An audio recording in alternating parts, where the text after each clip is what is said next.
මා ඉතා ආදරයෙන් පිළි අරගෙන මෙවැනි උපහාර උලෙලක් පැවැත්වීමට කටයුතු සංවිධානය කරපු ගරු විදුහල්පතිතුමියට සුබ සාධක සංගමේ ඒ ගුරු මහත්මීන්ට මගේ සහෝදර ආචාර්ය මණ්ඩලයට ශිෂ්‍ය නායක මණ්ඩලයට විශේෂයෙන් සංගීත අංශයට විද්‍යාලයේ දරුවන්ට මම මේ අවස්ථාවේදී ස්තුතිවන්ත වෙනවා මට මෙවැනි ගෞරවයක් ලබා දීම සම්බන්ධව. මට වැඩි කතා කරන්න නම් බෑ. මම දක්ෂ කතිකත්වයක් නැහැ. නමුත් මම පන්ති කාමරයේ තුල දරුවන්ට මගෙන් දෙන්න තියෙන ශිල්පේ මම නොපෙරහිලා ඉෂ්ට කරනවා. මම පොඩි මගේ ගුරු ජීවිතය ගැන මම පොඩ්ඩක් කතා කරන්නම්. මම උපාධිධාරී ගුරුවරියක් විදිහට ගුරු සේවයට එන්නේ 2004 අවුරුද්දේ උපාධිධාරීන් බඳවා ගැනීමේ තරඟ විභාගයට මුහුණ දීලා ලබාගත් ලකුණු අනුව මට මුල්ම පත්වීම ලැබෙනවා බදුල්ල ධර්ම දූත ජාතික පාසලට. ඒ පිරිමි විද්‍යාලයක්. මම වසර 5ක පමණ කාලයක් ඒ විද්‍යාලයේ සේවය කරලා මම ස්ථාන මාරුවක් ලබාගෙන මහනුවර කිංසුත් විද්‍යාලයට එනවා අනියුක්තයක් විදිහට තමයි එන්නේ. වසරක පමණ කාලේ ආසන්න කාලයක් විතරයි මම මේ විද්‍යාලයේ සේවය කරන්නේ. ඉන් අනතුරුව පුතේ මම යනවා නුගවැල මධ්‍ය විද්‍යාලයට. මගේ ගුරු ජීවිතයේ වැඩිම කාලයක් මම සේවය කරේ නුගවැල මධ්‍ය විද්‍යාලයේ.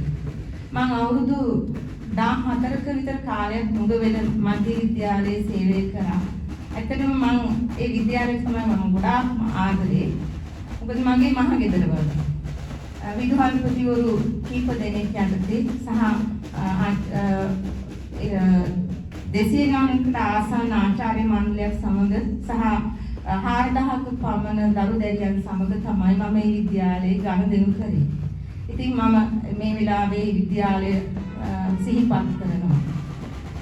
මම ස්ථාන මාරුවක් ලබාගෙන මේ විද්‍යාලයට එන්නේ 2023 අවුරුද්දේ ජූනි මාසේ 12 වෙනිදා. එතෙන් පටන් වසර 2කමාරක මාස 8ක විතර පමණ කාලයක් මම මේ විද්‍යාලයේ සේවය කරා. මට මේ විද්‍යාලයේ දරුවන් වෙනුවෙන් සේවය කරන්න ලැබුණේ ඉතා කෙටි කාලයයි. හැබැයි දුවේ පුතේ මම මේ කෙටි කාලය තුල මට මගේ උපරිම සහාය මගේ සේවය ඔබට ලබා දෙන්න මම උත්සාහ කරා. එයින් ප්‍රයෝජන ලබාගත් දරු දැරියන් පිරිසක් මෙතනත් ඇඳී සිටිනවා.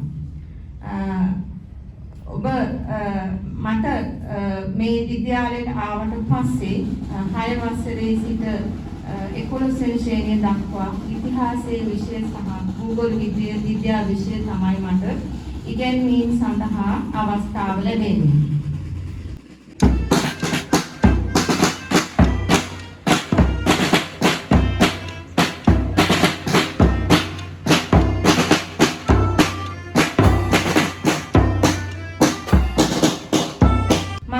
උපාධිධාරී ගුරුවරියක් විදිහට පත්වීම ලබාගත්තාම මට ලැබුණේ උසස් පෙළ පන්ති අනිකුත් විද්‍යාලවල මම ඉගෙනුනේ උසස් පෙළ පන්තිවල.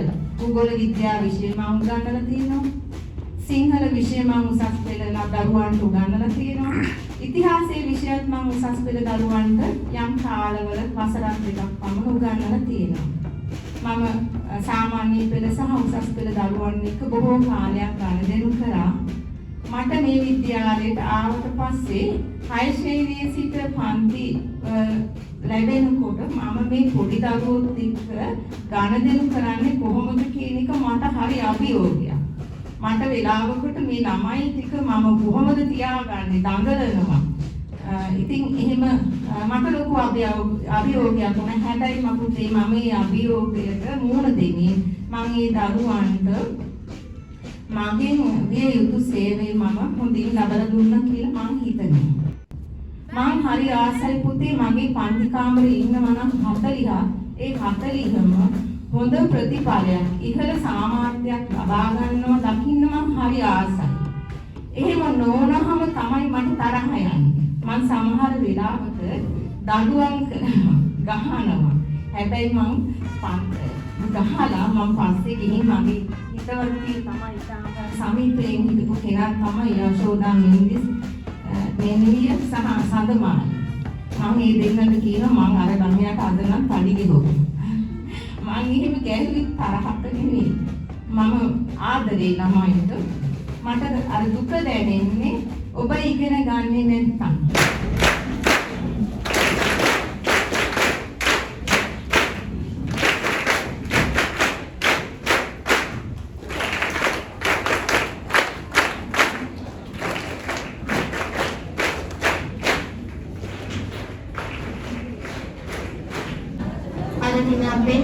තම සේවයෙන් විද්‍යාව DMA විසානායක ගුරුමෑණියන් මත ඉසුමාර සරපනාමයයි මේ සඳහන් අද දින මට මේ උත්සව සභාව ආමන්ත්‍රණය කරන්න ලැබුණේ මෙම පාසලට මම ආව කාල සීමාවෙම තමයි අපේ දිසානායක මැඩම් මේ පාසලට පැමිණෙන්නේ. එදා පටන් අද දක්වා ඉතා සමීප සම්බන්ධතාවයක් ඇසුරක් අපි දෙන්න අතර පැවතුණා. මැඩම් ඇත්තටම මට අම්මා කෙනෙක් වගේ ජීවිතේ හැම දෙයක් ගැනම මාත් එක්ක බෙදාගත්තා. වෘත්තීමය ජීවිතය වගේම පෞද්ගලික ජීවිතයක් හැම දෙයක් ගැනම කියලා දුන්නා. මැඩම් අම්මා කෙනෙක් වගේ ඒ දැනුණ එක දරුවන්ටත් දැරිලා තිබ්බා. දරුවෝ ගොඩක් මගෙන් අහලා තිබ්බා මැඩම්ගේ අම්මද දිසානායක මැඩම් කියලා. ඒ කියන්නේ දරුවන්ටත් ඒක දැනෙන්න තරම් ඒ තරම් සමීප ඇසුරක් මායි මැඩම් අතර තිබුණා. මම මාත් එක්ක ජීවිතය වෘත්තීමය ජීවිතය බෙදා ගන්නවා වගේ මැඩම්ගේ අත්දැකීම් මේ සියලු දේ අනෙක් ගුරු බවතුන් සමගත් ගොඩක් වෙලාවට අපේ ස්ටාෆ් රූම් එකේ ඉන්න ගුරු බවතුන් තමයි සමීප වැසුරු කරන්න ලැබුණේ මැඩම්ට. නමුත් අනෙක් ගුරු බවතුන් සියලු දෙනා සමගත් මැඩම්ගේ අදහස් ඕනෑම ගැටලුවක් වෙච්ච වෙලාවක ප්‍රශ්නයක් වෙච්ච වෙලාවක මැඩම්ගේ අත්දැකීම් කියනවා. මැඩම්ගේ අත්දැකීම් බෙදා ගන්නවා. සමහර වෙලාවට ඒ මැඩම් කතා කරන එකම ලොකු හයියක්. මැඩම් එක්ක ඕනම දෙයක් ගැන කතා කරන්න පුළුවන්. මැඩම් හොඳ සවන් දෙන කෙනෙක්. ඉතින් ඒක දරන්න පුළුවන් විභාගي කොහොම හරි. මැඩම්ගේ කැපවීම මම ඒ තුලින් දැක්කා. දරුවන්ට හරි ලෙන්ගතු චරිතයක්. මැඩම් හැම වෙලේම බැලුවේ දරුවන්ම සියලුම දරුවෝ මේ අධ්‍යාපනයෙන් වගේම හොඳ ගුණධර්මයෙන් පෝෂණය වුණු දරුවෙක් එළියට දාන්න. මැඩම්ගේ පුළුවන් ප්‍රමාණයට මැඩම් පුළුවන් උපරිමයෙන්ම ඒ දේ කරා. නිදුක් නිරෝගීව ගත කරන්න ලැබේවා කියලා මම මේ සියලුම ආචාර්ය මණ්ඩලය වෙනුවෙන් ප්‍රාර්ථනා කර සිටිනවා. මම අවසානයේදීම නවතින්නම්. දැනුම් පවසින් පිපී ගම්දොර හඬන මල්තුරු ලත හොවා විදුනැන මිහිරි සුවඳින් මේක පැහැයෙන් හැඩ කළා. දස දහස් දූ පුතුන් හිස සිඟ මෞනි ගුණ නැන තවරනා දිනෝ දිවි මග නෙළූ මල්ගෙන පුදනි තුටු පඬුරින් මෙදා. ස්තුතියි. මේ ගුරුමෑණියනි පනතුවිල යතරින් අනාගතයේ දුටු ගොරුසිතක මහිමේ අකුරු කර වැරදුණු තැන ඒ දෙන්නට නොව හැදෙන්නට මඟ පෙන්වූ ගුරුමෑණියනි ඔබේ ගුණ වරුනේ වචනයෙන් පෙරලන්නට මේ ආරාධනයේ යෙළුණු බිමන් සාසවරියටයි. මහා සංඝරත්නයෙන්ද ගරු විධානපතිතුමියගෙන්ද නියෝජ්‍ය විධානපතිතුමියගෙන්ද අද දින සිට තම විශ්‍රාම දිනයට පිවිසෙන DMA දිසානායක ගුරුමෑණියන්ගෙන්ද ආචාර්ය මණ්ඩලයේ සියලුම ගුරුමෑණිවරුන්ගෙන් සහ පියවරුන්ගෙන්ද ශිෂ්‍ය නායක මණ්ඩලයෙන් සහ දයාබර ඔබ සමගින් අවසරයි. උගන්වා අකුරෙන් අකුර මෙවසා පෙන්වා දියුණුවේ මග නොමග පහදා ආදරයෙන් මෘදු සෙනෙහසපා ජීවිතය සිස්තම් කළා. රස කිරිසිත් කිරිපවා මාරුතේ පවා පවනැලි කළා. සිනාසෙනින් අප ලෙලදුනා ඔබ දුන් ඒ දිරියෙන් තමා. ඉතින් ඒ අපේ ජීවිතවල සිටින ආදරණීය දිසාපාම පරපුරේ ආදරණීය ගුරු මෑණිවරුන් සහ පියවරුන් නිසාමයි. ඉතින් නියමයක් කාල වේලාවක් නොතකා කයින් වගේම මනසින් දැඩි ශ්‍රමයක් වගුණන ආදරණීය චරිතයක්. ඉතින් මේ චරිතයට අපෙන් වික්මෙන්නට දවසක් එනවා. ඉතින් අද අපි මේ රැස් වෙලා සිටින්නේ වන් ආදරණීය සමුගැනීමකට. ඉතින් ගුරු මෑණියනි පුරා වසර ගණනාවක් දිවයිනේ නොයෙක් පාසල්වල සහ අවසාන වශයෙන් අප බණ්ඩාරනායක මාතාවට දැනුම ලබා දුන්නා. ඉතින් සමහර විට තා දුෂ්කරතා මැද වුවද ඔබ සම්පූර්ණ කළ ඒ ගුරු දිවිය අපේ හදේ සදා මුළුමනියි.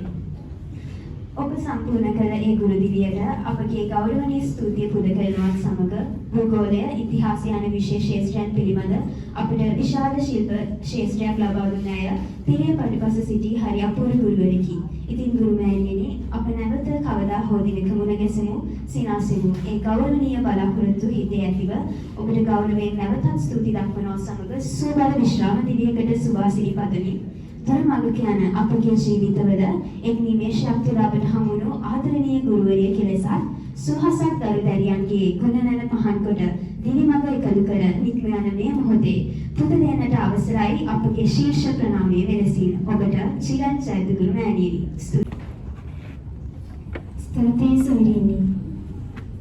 දිගු කලක් පුරා අකුරු සුවඳින් හොනු දූවිලි මැද ජීවිතේ පාදා මහකමින් සෙනේ පෑ ඔබ සමුගන්නට පෙර ඔබේ වචනයක් පාසා ජීවිතය ඉගෙනගත් මේ හිත්වලට ආශිර්වාදයක් වෙන්නට වසර ගණනක ඒ අසමසම සේවය නිම කර අපෙන් සමුගන්නා ඔබේ වදනින් අපව අමතන්නට අවස්ථාවයි මේ. ඒ සඳහා DMA දිසානායක ගුරු මෑණියනි ඔබටයි මේ ගෞරවනීය ආරාධනය.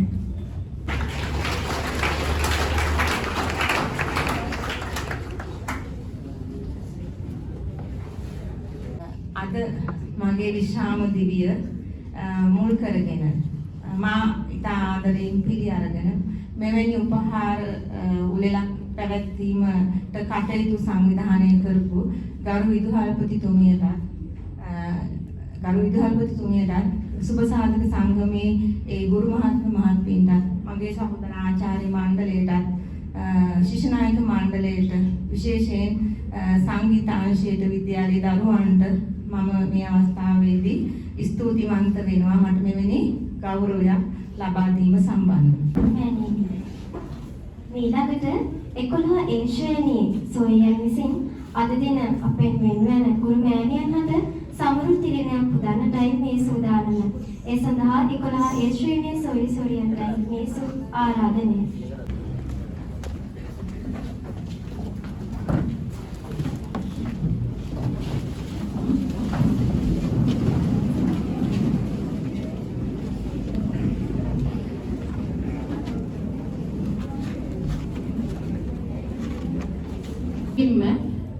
එතුමිය දැන් DMA දිසානායක ගුරු මහත්මිය නැත්නම් ඔබගේ ගුරු මෑණියන් මුලින්ම කතා කරන්න බැරි වුණත් කතා කරන්න ඕනේ කියලා. නමුත් ඉතා දක්ෂ විදිහට පැහැදිලිව එතුමිය කතා කරා. මට හිතුණා අපි වැඩගත්තා මදිද වද්ද කියලා. ඒ තරම් පැහැදිලිව ඔබ ඇමතුවා. ඒත් එක්ක මම බලාගෙන හිටියා අද මේ රැස්වීම. ඔබ ඉතා නිශ්ශබ්දව මේ වැඩසටහනට සහභාගී වුණා. ඒක මම දැක්ක සුවිශේෂී කරුණක් අද. මම හිතන්නේ එතුමියට තියෙන ආදරය, ගෞරවය තමයි ඔබ මේ ප්‍රකාශ කරන්නේ. ඉතා නිශ්ශබ්දව අවධානයෙන් ඔබ මේ වැඩසටහනට සහභාගී වෙලා ඉන්නවා. දවදරුවෙක් සියලු දෙනාගේම අවසරයි. මම හිතනවා මේ වගේ දවසක ගුරුවරු වශයෙන් අපිත් ගොඩක් දේවල් ඉගෙන ගන්නවා.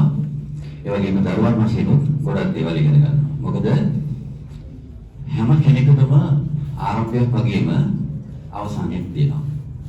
මේ දෙක අතර වාරේ තමයි අපි ජීවත් වෙන්නේ. එතකොට මේ අපේ ආරම්භයත් අපේ අවසානයත් ඒ වගේම අපි මේ ගමන් කරන මාර්ගයත් මොකක්ද කියලා හරියට තේරුම් අරගෙන ජීවත් වෙන එක තමයි අපිට තියෙන වැදගත්ම කාර්යය වෙන්නේ මේ ජීවිත ගමනේදී.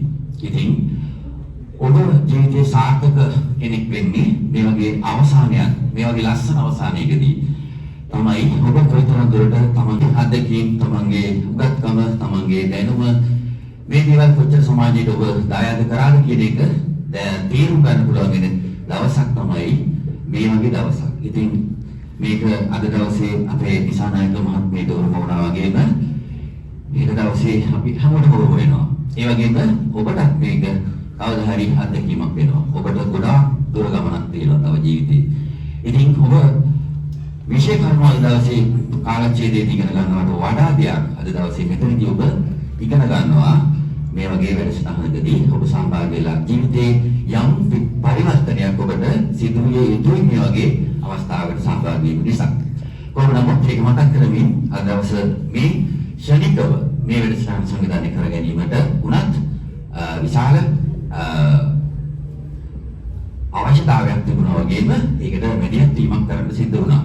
කොහොම වුණත් මෙන්න මේ අපි ස්තුති කරන්න විශේෂයෙන්ම සලකා බලන මේ කීප දෙනා මතක් කරනවා මේ අවස්ථාවේදී මේ වැඩසටහන සාර්ථක කර ගැනීමට උදව් කරපු.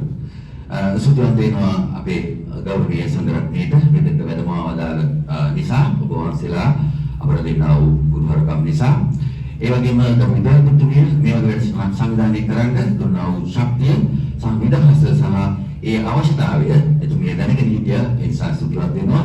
ඒ වගේම ආචාර්ය මණ්ඩලයේ සහෝදර සහෝදරියන් මේ වගේ අවස්ථාවකට සහභාගී වෙලා ඉතාමත්ම හොඳ දායකත්වයක් ලබා දෙමින් ඒ දක්වනා වූ සහෝදරත්ව බැඳීමට ඔබ සියලු දෙනාටම ගෞරවනීය ස්තුතිය පුද කර සිටිනවා. ඒ වගේම සුබ සාධක සංගමයේ මෙදිහත් වීම ආසන්නස අපිට නිලුම්මාන් ටිකක් ගෙනත් දුන්නා දුදේම එතුමියට ලබා දීම සඳහා ඒ සඳහා කටයුතු කරපු සංසාරයේ සුබ සාධක මණ්ඩලයට බොහොම ස්තුතිවන්ත වෙනවා.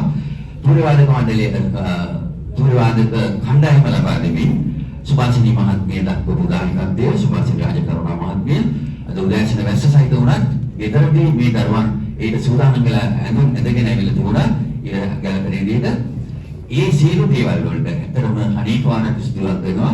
මොකද මේ දේවල් නොයෙකින්ද අද දවසේ සුන්දර වෙන්නේ නැහැ, ලස්සන වෙන්නේ නැහැ. ඒ වගේම ශිෂ්‍යනායක මණ්ඩලයේ අලුතින් අද දවසේ අලුත් රාජකාරියකට අත දාපු මේ ආදරණීය ශිෂ්‍යනායක මණ්ඩලය අද දවසේ ඉතාමත්ම හොඳ සංයමයකින් තමන්ගේ නංගිලා මාලිලා හොඳින් පාලනය කරලා තමන්ට හොඳ දායකත්වයක් ලබා දුන්නා.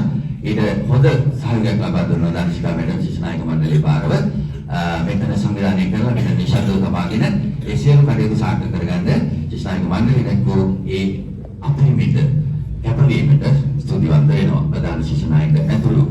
ඊළඟට 6 ශ්‍රේණි වල ආදරණීය පුංචි හැමදාමත් පුංචි මල් කැකුළු අපේ පාසලේ ඒ දරුවන් දෙන්න හැමෝම එකතු වෙලා දරුවන් පෙළගැස්සිලා ඒ ආදරණීය මොහොතක් විදිහට ඒ ආදරය සමරන්න එකතු වුණු පුංචි දරුදරියන්ට බොහොමත් ස්තුතිවන්ත වෙනවා. ඒ වගේම නිහතමානී විදිහට අද දවසේ මිනිස්සු එකට සහභාගී වෙලා හොඳ ලස්සන දේශනයක් අපිට ලබා දුන්නා. වැදගත් අවස්ථාවකදී කොහොමද ඒ කතාවක් කරන්නේ? ඒ වගේ සංවේදී වෙන්නේ කොහොමද? ඒක අපිට කියලා දුන්නු අපේ දිසානායක මහත්මියට බොහොමත් ස්තුතිවන්ත වෙනවා. ඒ වගේම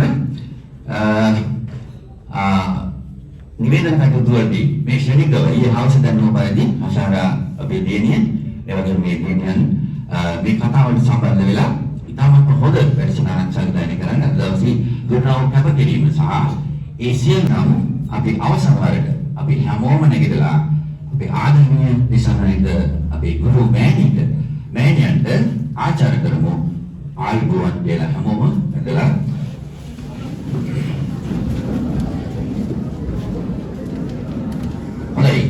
සියලු දෙනාම එකවර ආයුබෝවන්